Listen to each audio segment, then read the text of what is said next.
À la ferme expérimentale de la Blanche Maison, la conduite de la reproduction en bande a été mise en place dès 2017. Donc on a 4 périodes d'IA qui conduisent forcément à 4 périodes de vélage.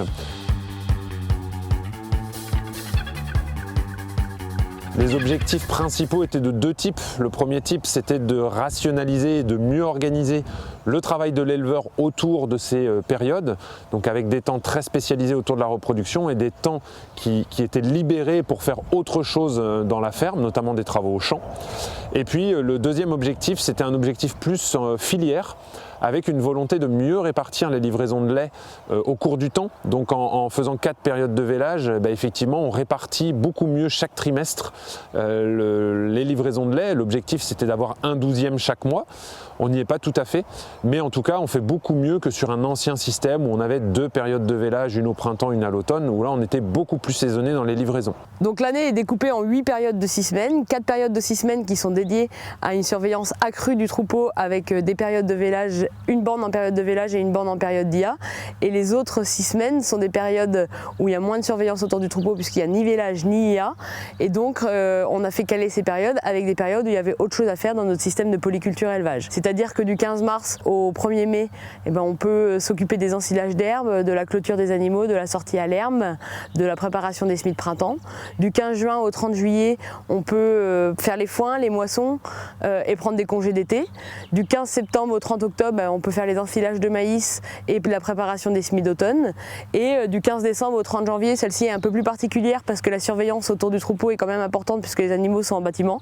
Mais c'est plus facile de se faire remplacer pendant les fêtes de fin d'année ou pour partir en congé l'hiver, ici il n'y a ni vélage ni IA.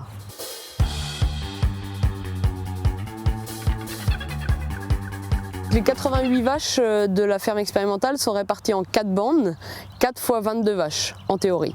Donc par exemple, la première bande reçoit des IA du 1er février au 15 mars, soit une période de 42 jours, soit 2 cycles hormonaux de la vache. Donc il y a là 2 IA possibles. Si elle ne reprend pas dans cette période, elle a la possibilité de passer dans la bande suivante et dans ce cas-là de faire un intervalle vélage-vélage de 15 mois. Donc l'avantage, c'est qu'on peut planifier tous les événements liés à la reproduction d'une année sur l'autre très facilement. Donc prévoir dès maintenant les rendez-vous avec les prestataires extérieurs sur la reproduction. C'est-à-dire que tous les diagnostics de gestation et les suivis de reproduction se font à date fixe. Dès la fin de la période de vélage, les animaux qui vèlent à la bande suivante sont taris. Et donc du coup, ça nous permet de lisser les effectifs de vaches laitières à traire. Du coup, pendant 6 semaines, nous n'avons pas de suivi autour de la reproduction, donc il n'y a ni vélage ni IA, et on confie l'ensemble de la surveillance des chaleurs au monitoring, et on fait un état des lieux avant la mise à la reproduction, un suivi de la reproduction de chaque animal en fonction des événements de reproduction qui ont été captés par les équipements de monitoring. L'avantage, c'est déjà une régularité sur la production, que ce soit au niveau des taux, du nombre d'animaux présents pendant la traite. Et le deuxième avantage, c'est de regrouper les vélages pour avoir des bandes de veaux plus homogènes. Il y a une organisation du travail qui est beaucoup plus facile. Et on sait que toutes les 6 semaines, on va avoir des vélages, qu'il y aura des inséminations à prévoir et tout ça. On sait que c'est cyclé toutes les 6 semaines.